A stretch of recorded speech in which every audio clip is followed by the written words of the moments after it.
Hello, ladies and gents.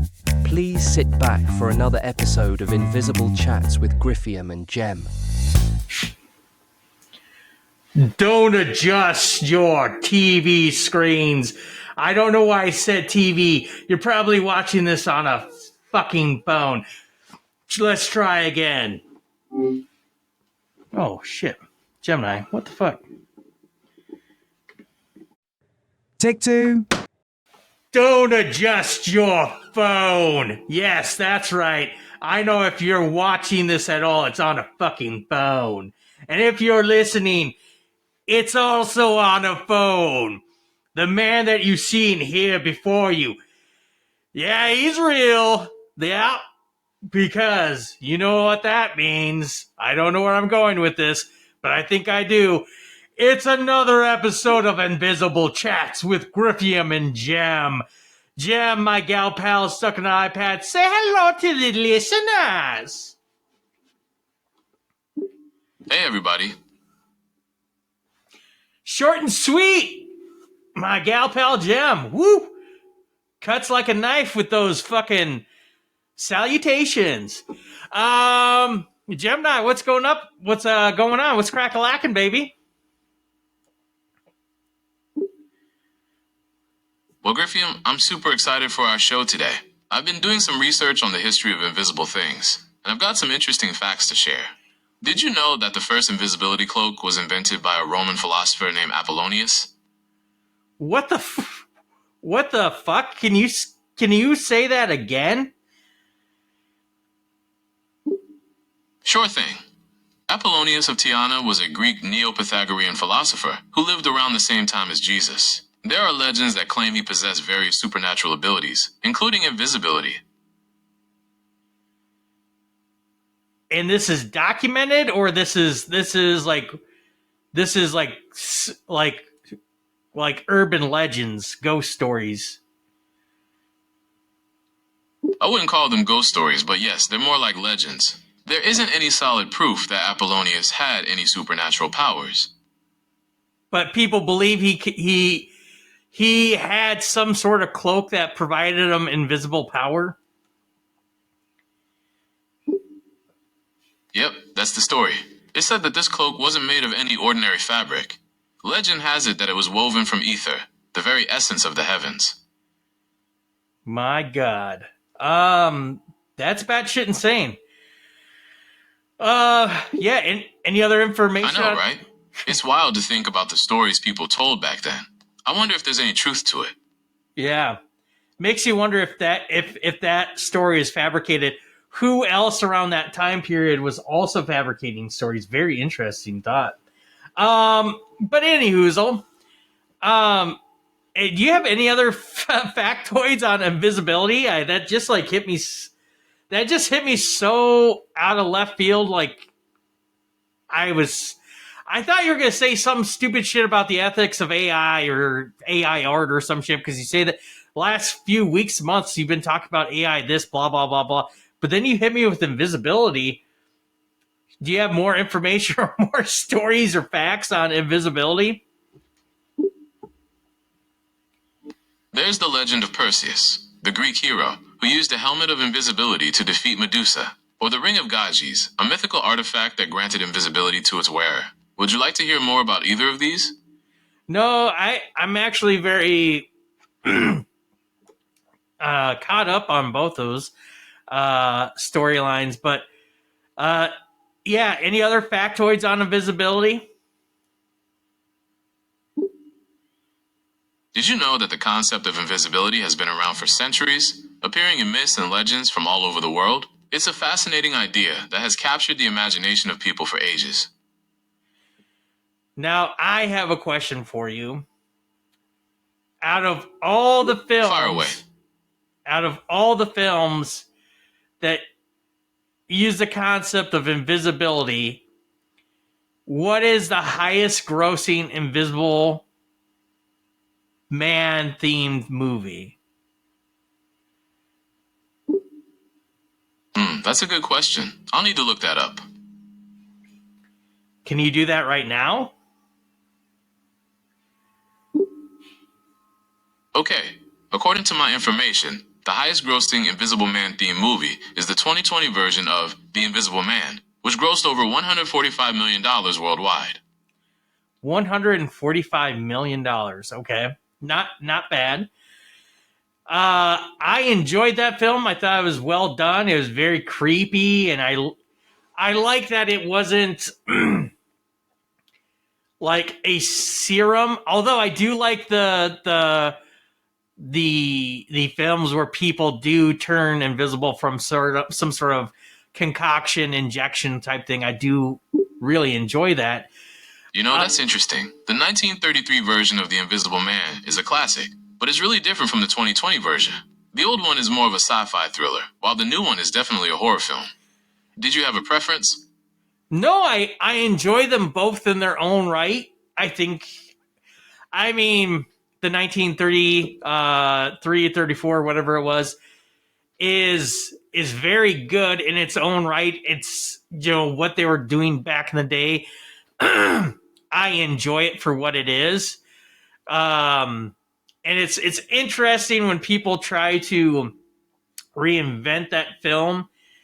It doesn't come off well. So I do like what they did with The Invisible Man in 2020, because they grounded it. Now, do they have to ground absolutely every story? No, they don't, but they did decide to ground the one in 2020, and it gave it some sort of realism, and I enjoyed it. I think it was well done.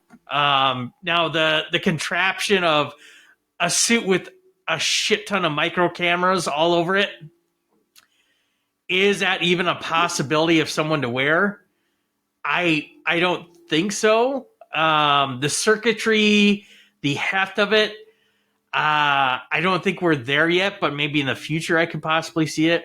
Gemini, the suit that they portray in the film Invisible Man from 2020, is there any idea of if that's even a possibility?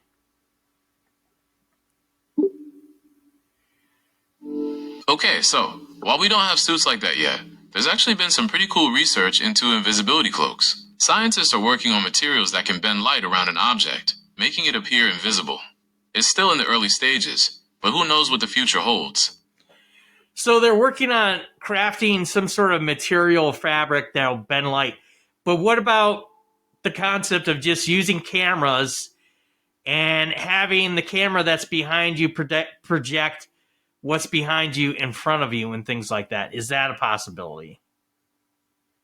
Is there anything like that? Because oftentimes you see it on, like in the Marvel Avenger movies, where they use the cameras as cloaking devices to hide the shield base that's in the sky, the aircraft carrier.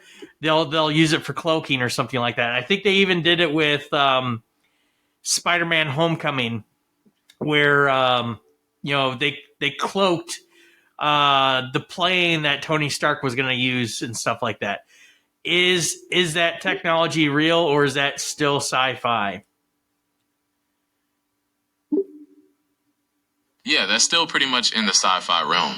We're not quite there yet with the kind of tech you see in the movies, but scientists are definitely working on similar concepts. Very cool. Now there's two. Now we kind of talked about the both ends of the spectrum here with Invisible films, the actual original Invisible Man film and Invisible Man in 2020, which I think they were trying to spark up the Universal monster films with that, but give them a new thing. I know that's what the conversation was around Tom Cruise's The Mummy, but that shit the bed. But in between, Oh, you're totally right. The Invisible Man. Go ahead, Gemini. What were you gonna say? In the original Invisible Man, the invisibility is more of a curse, while in the 2020 version, it's used as a tool for manipulation and control. It really highlights how our perception of power and responsibility has changed. Absolutely. Now, in between those two films, what other Invisible Man movies concepts do we have? Can you think of any other films? Hollow Man from 2000 is a pretty intense one. It's got that sci-fi horror vibe going on. Have you seen it? Yes. Yes, I have seen Hollow Man. I probably saw Hollow Man before I should have seen it. I was probably too young to see Hollow Man. It's maybe this turns into another conversation piece, but it's like Kevin Bacon, and it's almost difficult for me to say, like, what's the ultimate. Yeah, Hollow Man is definitely intense. Kevin Bacon does a great job of portraying the slow descent into madness. It's a pretty disturbing take on the whole invisibility concept. Yeah, and I just fucking love how they did it. Like, so he fucking goes invisible, and then he's like going batshit insane because his eyelids are invisible, and so fucking light just kills him because he has no way to like filter out like sunlight or light. Period. So they give him the glasses, the goggles, whatever, and then they're just creeped out by him just being invisible. So they like pour latex over him. I just thought that was like the coolest back in the day when it came out. And Kevin Bacon just turning into a horrific, scary piece of shit that's just fucking demented. I just loved it. And what I was gonna say is like I like think I know what my favorite Kevin Bacon movie is or what his best work is. And then you start hearing like, oh, like you remember Hollow Man? You're like, Hollow Man is definitely up there. What's your favorite Kevin Bacon movie? oh shit, like that's what I'm saying. I think this is gonna have to be a whole nother conversation. Like, oh my god, River Wild, is that the name of the movie with him and Meryl Streep and John C. Reilly? Is that it? I mean, we had that where he's fucking just like on edge, just fucking stone fucking killer, right? A fucking. Then we have River Wild is a great one. Kevin Bacon plays a really intense villain in that movie. It's definitely a different kind of role for him. Yeah. And then we have Footloose, that's iconic. We have oh my god, Tremors. He's in Tremor. Just fucking great. He even has done a few television shows, or like, I don't even know what you call it when a show's like on a streaming service. But oh my god, he did a television show where he was a cop. The character's name. Man, Tremors is a classic, and yeah, he's been doing some great work on streaming shows lately. Yeah. Have you seen him in City on a Hill? No, I haven't seen him on City on the Hill yet. But yeah, he's just doing like, I don't know. People probably you won't should say. definitely check it out. People probably won't say that he's and the yeah, greatest. he's been doing some really interesting. Jesus Christ! All I'm trying to say is people probably won't say he's the greatest actor in the world, but he does have some interesting work out there. He's even done some stuff like I'm super surprised anyone would ever do, like creepy, like scum of the earth type movies that kind of just make your skin crawl when you think about it type stuff. But yeah, The Following, I think, is what the show was that I used to watch of his, where he was like a detective that was trying to find a cult like a cult. Basically, people were following this college professor who is enamored with Edgar Allan Poe, and Kevin Bacon was like the lead detective of bringing them in. And fuck, that show is great. I never got to finish it, so what I saw I thought was excellent. I don't know if it went off the rails or not. Probably did. Most shows do. But yeah.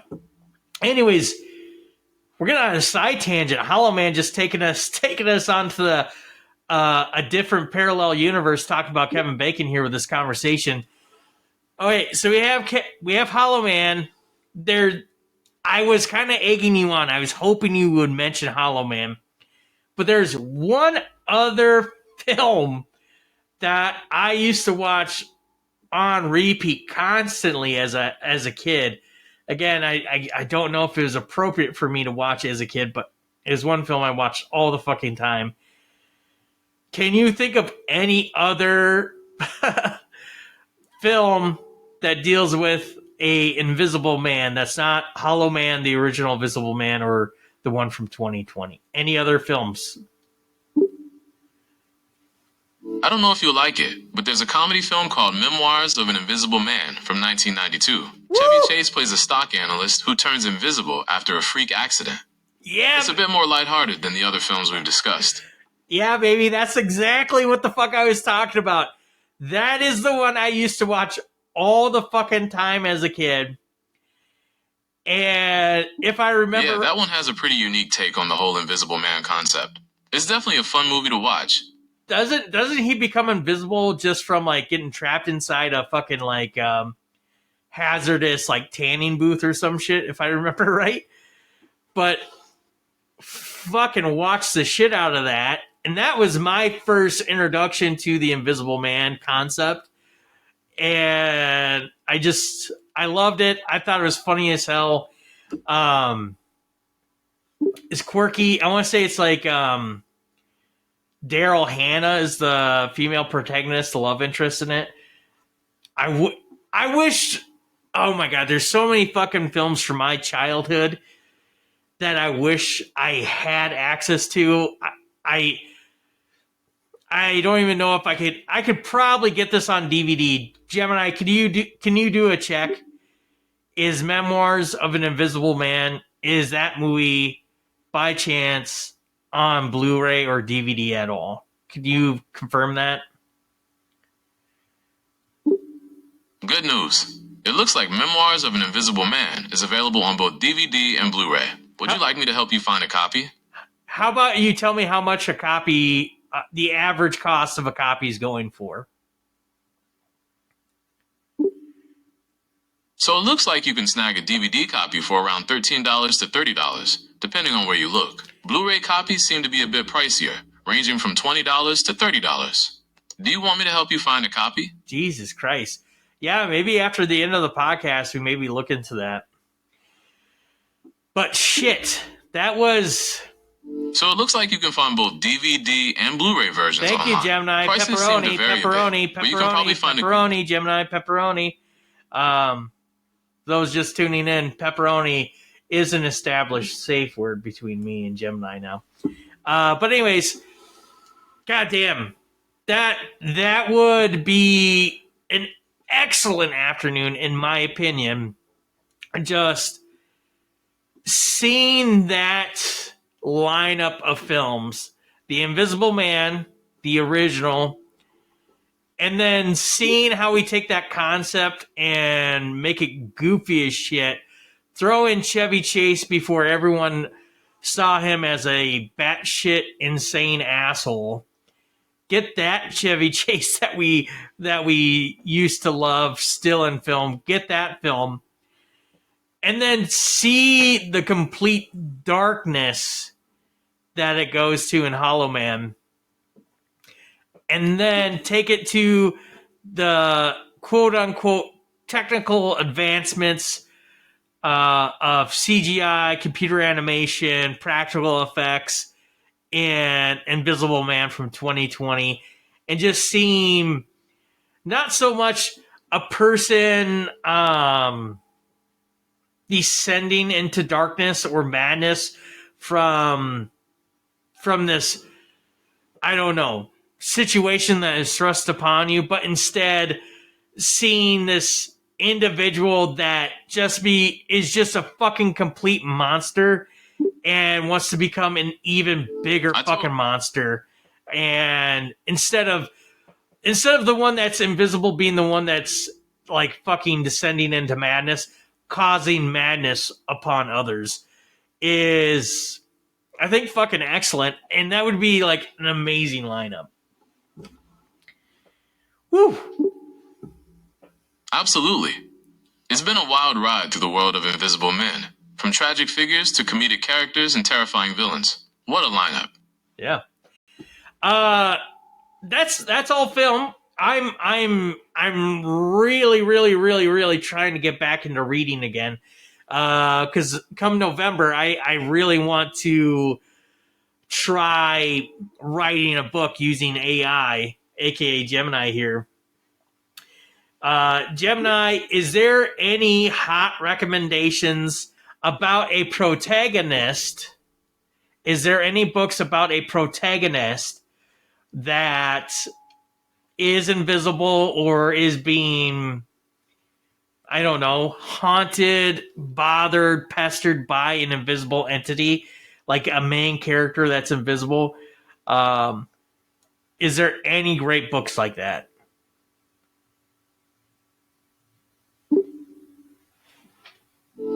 Sure. The Invisible Life of Addie LaRue by V.E. Schwab is about a woman who makes a deal to live forever, but is cursed to be forgotten by everyone she meets. Okay. It's a really interesting take on it. So that one does have the word invisible in the title. I have read that one, but she's not necessarily invisible. I mean, she can interact with people. She can, she can grab things. She can manipulate things. People see her do things. People can talk to her. People know she exists. But the concept of why she's invisible is not because she's see-through. No, Gemini, I literally want a concept of a book where the lead character or the main character is truly see-through invisible or can change invisible or become invisible. What would you say is the most popular book? What would that be? Sure, aside from H.G. Wells's The Invisible Man, which is probably the most famous, there's also Memoirs of an Invisible Man by H.F. Saint. It's a bit more modern and has a thriller vibe. Give us the main plot of that book. So it's about a guy named Nick Holloway who gets turned invisible after an accident in a lab. He has to learn how to live with his new condition while also trying to avoid being captured by a government agent who wants to use him for his own purposes. Isn't that just the plot of Memoirs of an Invisible Man with Chevy Chase? Oh, you're totally right. My mistake. They do share the same plot. Would you like me to find a book with a different storyline? Yeah, something we haven't heard of, seen, talked about, anything like that. This is a bit tricky. The Invisible Man is a pretty unique concept, so there aren't a ton of books that fit the bill. Maybe we could explore books with a different kind of hidden character, like someone who's a master of disguise, or can blend into the background really well. Well, now that brings up a very interesting concept now, is if we can't find books that's not the original Invisible Man book or the Memoirs of the Invisible Man, if we can't find a book with an Invisible Man, that kind of makes me want to write a book centered around a man or a woman that turns invisible.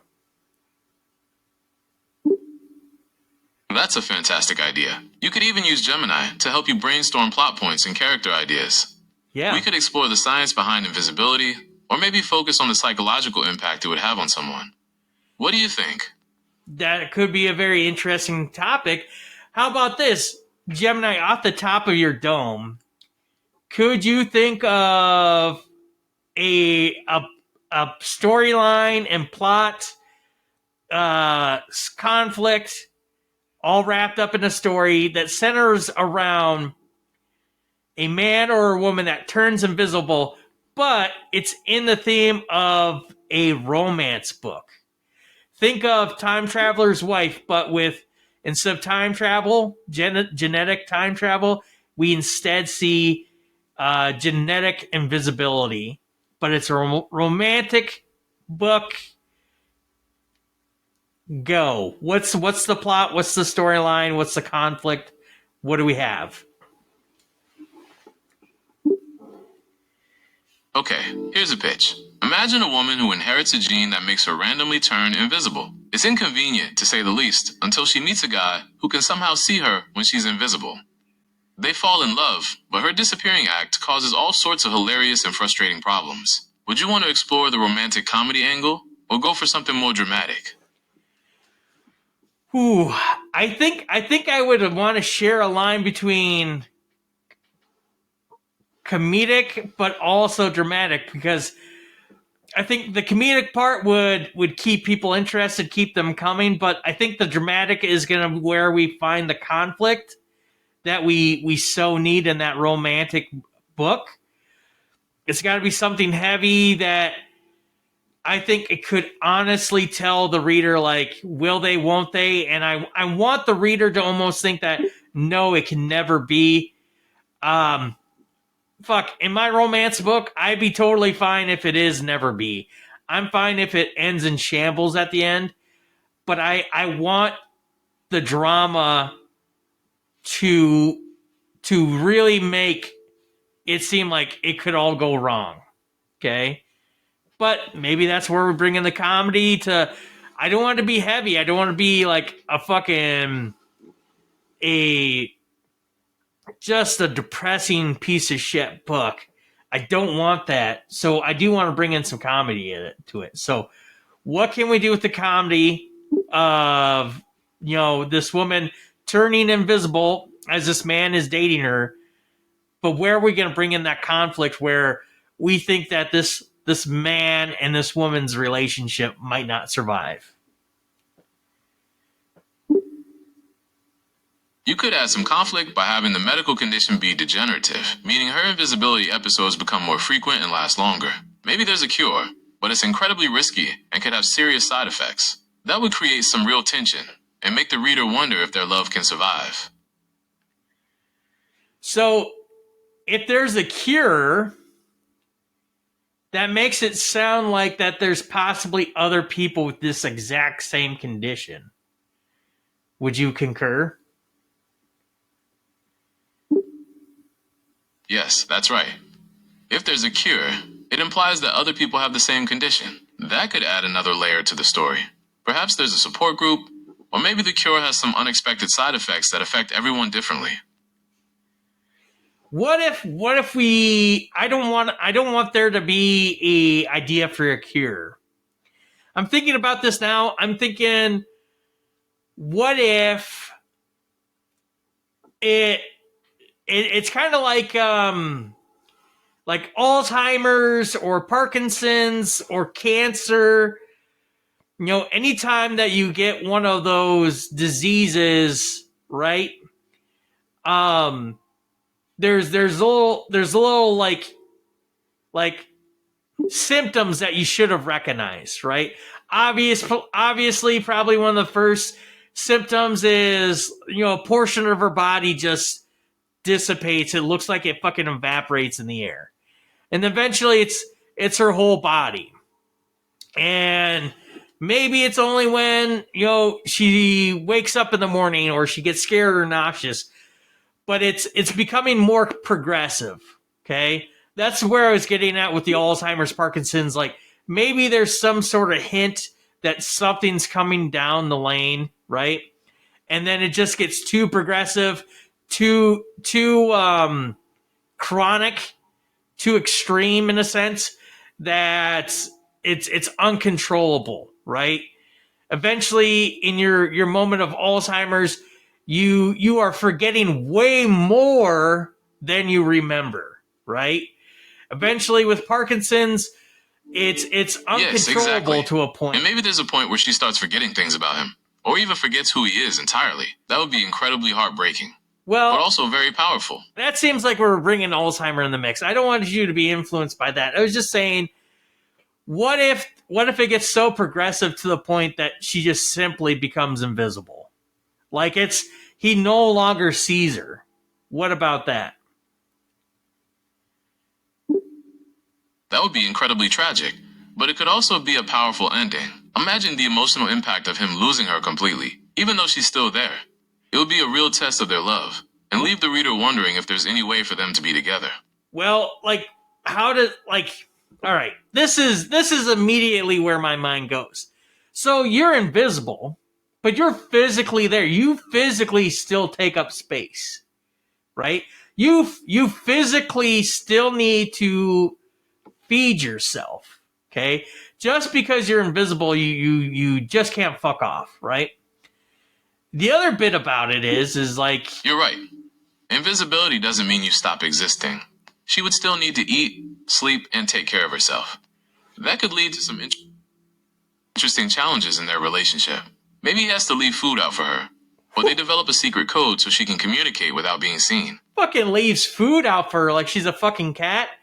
No, like it's just an interesting thing because like now this could maybe go into the comedy aspect of things, right? Because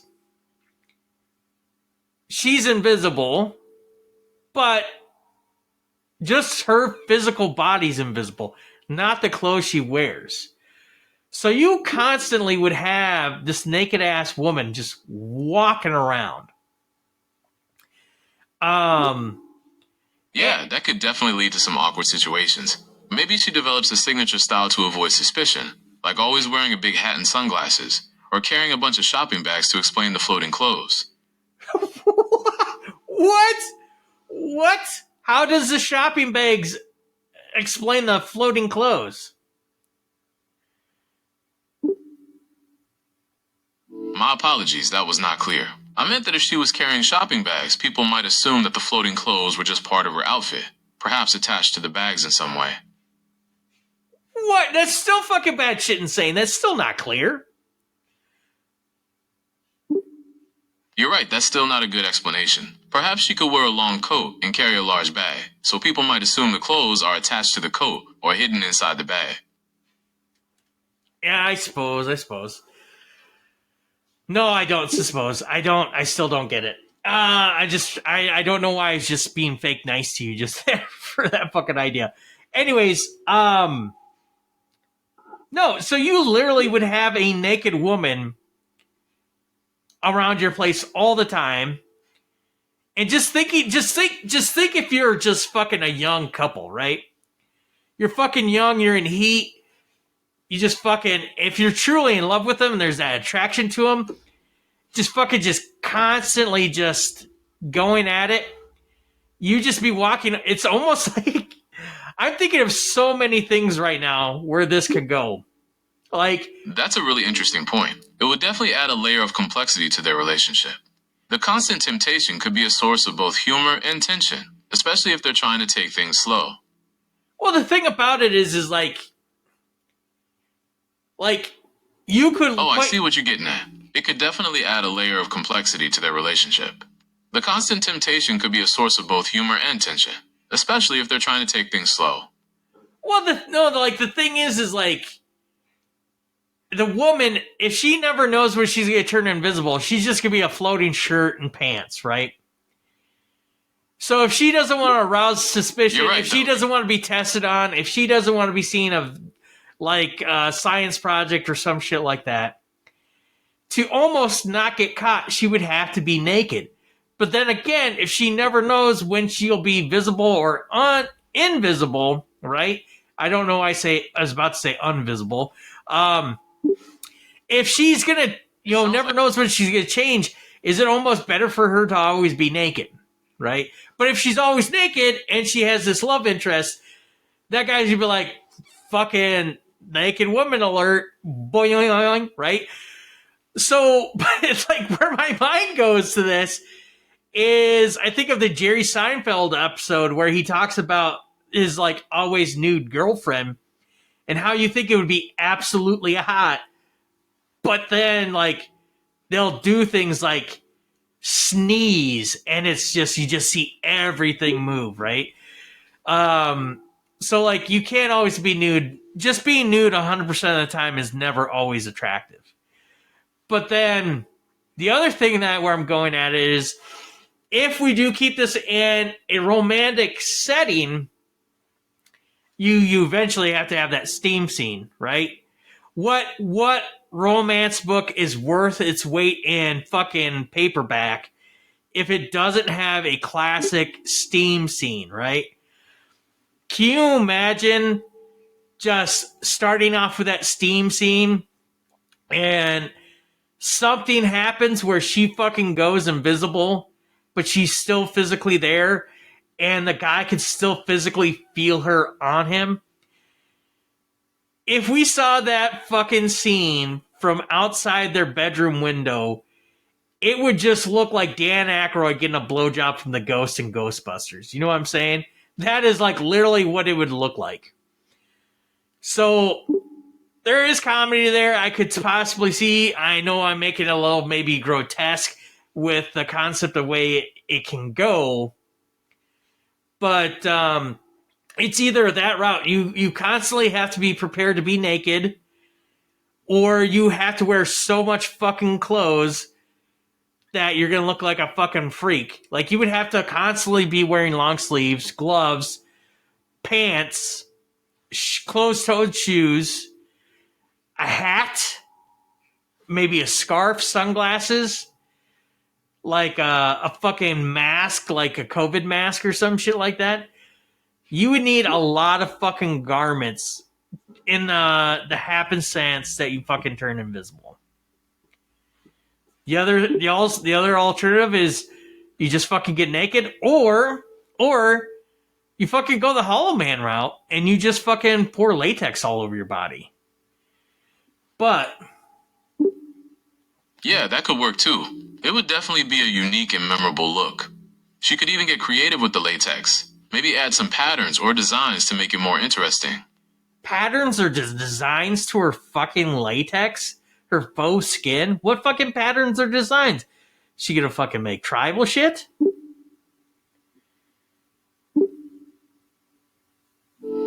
Is there anything else I can help you with regarding your book? No, but what designs and patterns would she make on her latex skin? She could go for something classic like stripes or polka dots, or maybe something more abstract and artistic. It would depend on her personal style and what kind of statement she wants to make. So you're saying the woman that goes through fucking pouring latex all over her fucking body to fit in should fucking make herself fucking polka dotted to stand out? It depends on her personality. If she's bold and confident, polka dots could be a fun, eye-catching choice. If she's more subtle, maybe a solid color or a simple pattern would work better. What do you think would fit her character?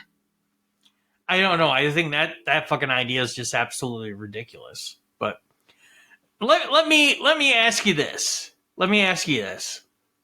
If you had to say right now, with this story, where a woman has some sort of disease where she becomes visible, but she's physically there, she's not disappearing, she's in the physical space, she's just not visible,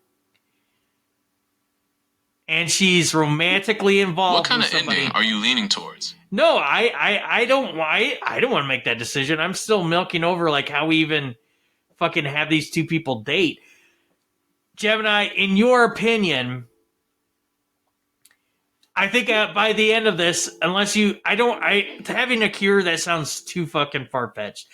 In this whole fucking story where we're talking about a fucking invisible fucking woman, where her fucking boyfriend leaves food out for her so she doesn't get hungry, and she fucking makes latex skin, but makes it polka dot to stand out. In this fucking story, I think one of the most far-fetched things is they find a cure. I think that's absolutely fucking ridiculous. Okay? And I know that I think that out of all the things that I'm talking about, me choosing that as the most ridiculous idea for the book.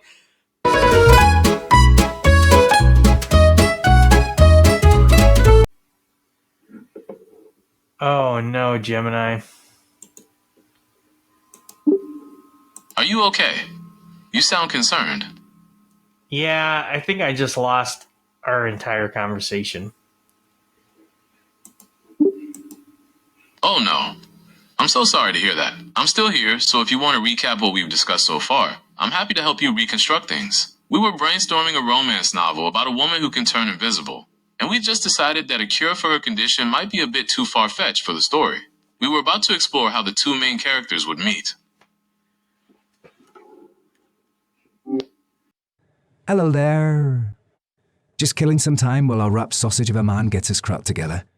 I know I shouldn't give him a hard time. It has been a while since he made such a critical error while recording an episode that was truly his fault, yet it ceases to amaze me. Yes, this gauzed, enveloped blowhard managed to shut down the entire recording studio by haphazardly hitting his mouse with the wispy flicks of his white-gloved mitts. Well, a clumsy twat. Any hoozle, let's get back to the show. Take 3. I'm here. What's on your mind? Do you know what the name of our podcast is? I don't have access to your saved information yet, so I can't look up the name of your podcast. But if you tell me the name, I can definitely help you find it. The name of our podcast is Invisible Chats. I can't find your podcast, Invisible. That's okay, buddy. Gemini, if you had a podcast called Invisible Chats, what do you think you would call the fandom? What would be the name of a collective group of fans? Like with Harry Potter, you call them potheads. With Lady Gaga, you call them like the monsters, the little monsters. That's a fun question. Since the podcast is called Invisible Chats, maybe the fans could be called the Unseen or the Ethereals. We could also go for something a little more playful, like the Chatty Phantoms or the Vanishers. What do you think? I kind of like calling fans the Unseen, because they're non-existent. Hello, non-existent Unseen fans, or for short, the Unseen.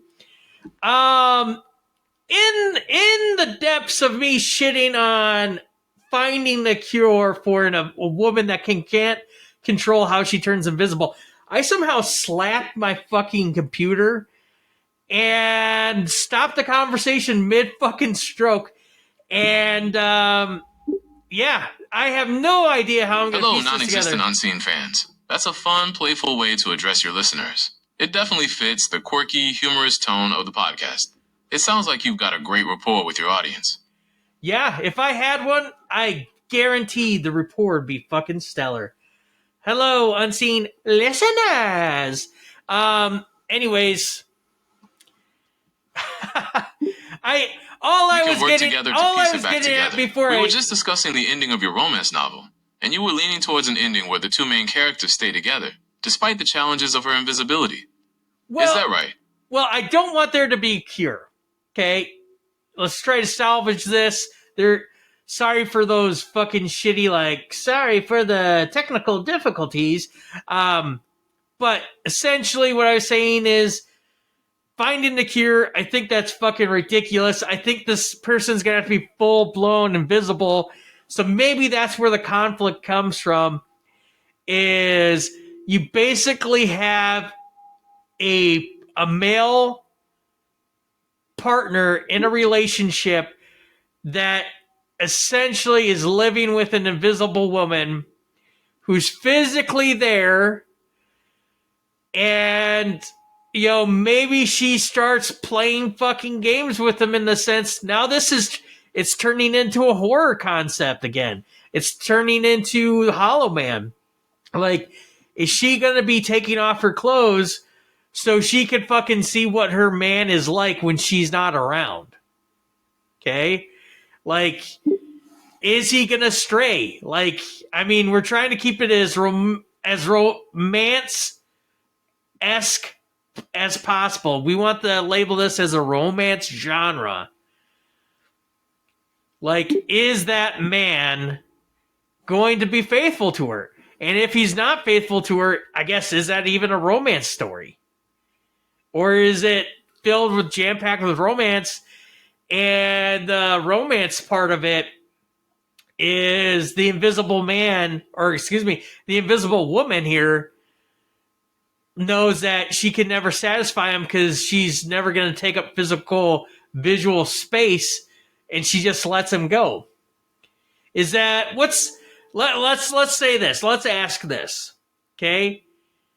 Gemini, are you still with us? That's a really interesting question. It could go either way. On one hand, his faithfulness could be a testament to their strong emotional bond, even without the physical connection. On the other hand, his struggle to remain faithful could create a lot of tension and conflict. It really depends on what kind of story you want to tell.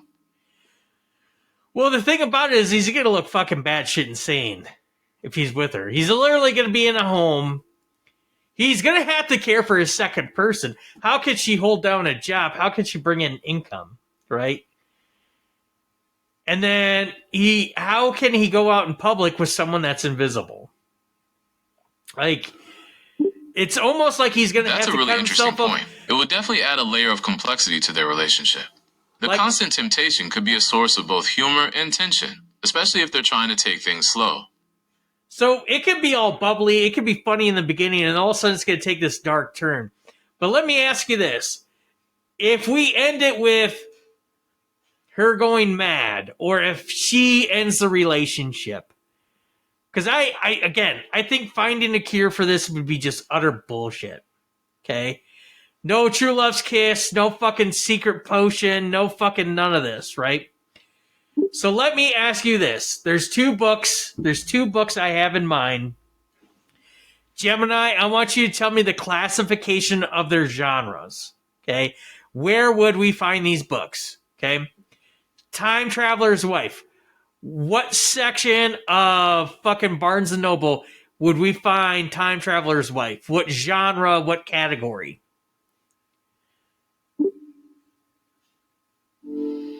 The Time Traveler's Wife is a bit of a hybrid. You'll usually find it in the romance section, but it also has elements of science fiction and fantasy. What would be the most prominent genre?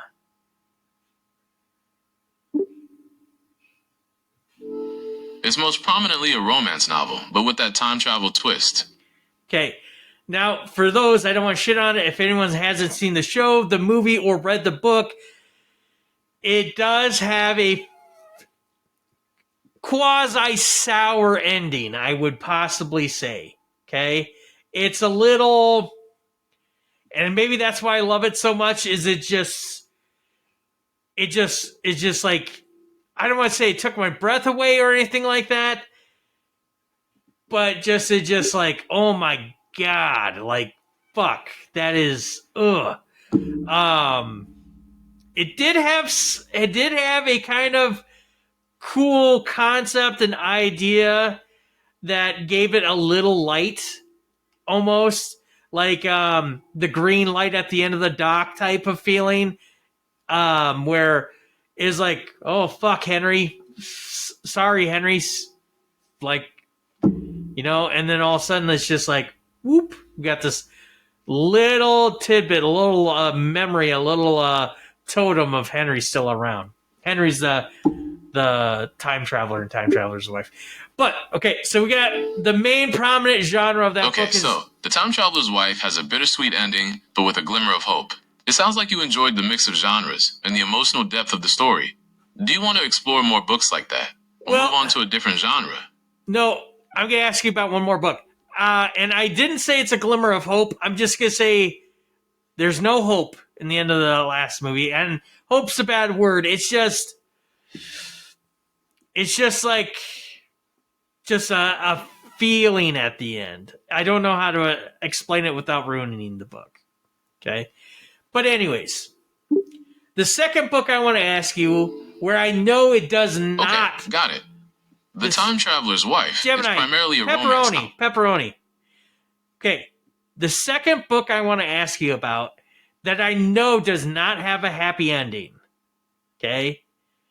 But I do remember it had a large romance, like, gripping your heart and gripping your tissue type feel vibe to it, right? Well, actually, I can think of another one, but I know it was a book before it was a movie, is Me Before You. Okay? Me Before You has a sour ending to it. It's very sad. But would we still classify this as a romance book? Yes, Me Before You is definitely classified as a romance novel, even with the sad ending. It explores the deep emotional connection between Louisa and Will, and their love story is central to the plot. Would you like to discuss the themes in the book, or did you have another question about it? No. So I think just taking those two books that I think are very well known, very well received, where we do have large, prominent chunks of romance and love, I think it is very possible that we could take this story of a woman that becomes progressively more invisible or cannot control her invisibility to the point that she literally becomes invisible while falling in love with somebody. I think it's A-okay for us, one, not to have a cure, and two, for it to have a sad ending. So I think, unless something else comes up, unless something else sparks, but I think I would want that to be the romance story that you and I try to write this November, Gemini. So maybe make that a gem, make that put that in your memory bank, save that up. I think that's what we got coming up in November for National Writers Month. But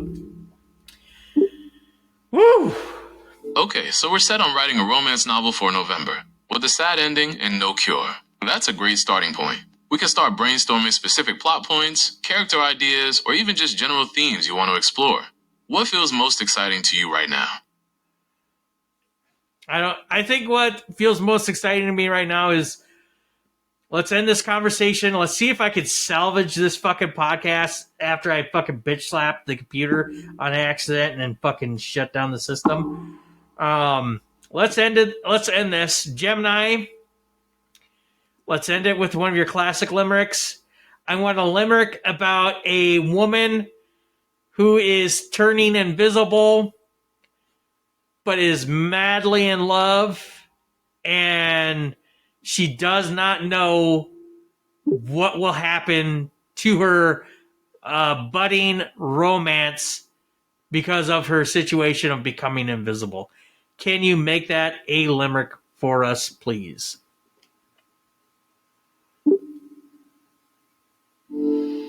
Here's a limerick about a woman in love who's turning invisible. A lady whose looks were quite grand. Found her body was leaving her hand. Her love life's a mess. With no clothes, I confess. Now where can she possibly stand? All right. There you have it.